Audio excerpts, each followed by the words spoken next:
The kind of music that I listened to growing up was very heavily influenced by my dad.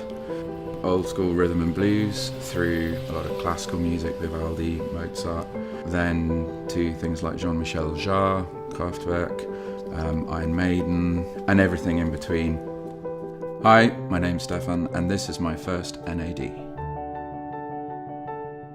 The kind of music I'm listening to right now is really influenced by London. London's got to be one of the most vibrant music scenes in the world.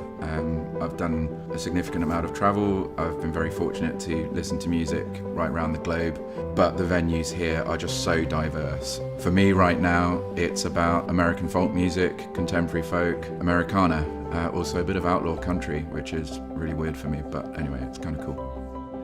Music is such a personal thing.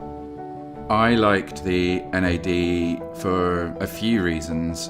I guess on one level it was its provenance, so I really liked the story about how NAD was formed, about the idea that it was really creating equipment that meant that music, good music, was accessible to every man. So I bought the C340 and it lived a long and productive life through 5 or 6 different houses where I lived. It saw me get married, it saw the birth of my children, and music was always in the background and was always a feature. It was just robust in the first instance. It was clearly very well made, the build quality was excellent, it was simple, there just weren't too many knobs and dials, which I always found a little bit naff. But then when you switched it on, and even at low levels, you could hear intonation in the music which just wasn't resolved by other equipment that I'd used up until that point. So the detail was still there in the soft passages of the music, and then it would ramp up, the dynamics were exciting, it really drove you, and it just made music as close to a live performance as I'd ever heard in my living room.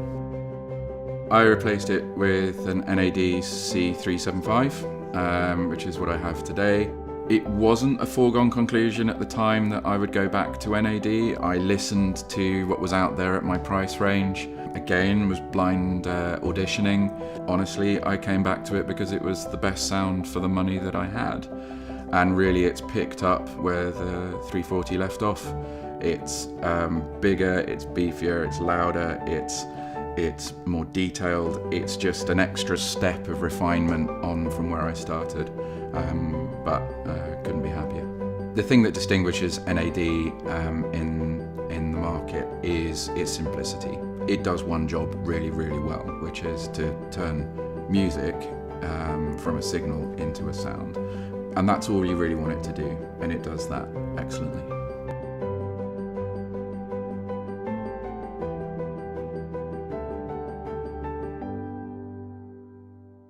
Cool. I wasn't even making any of that up, can you believe that?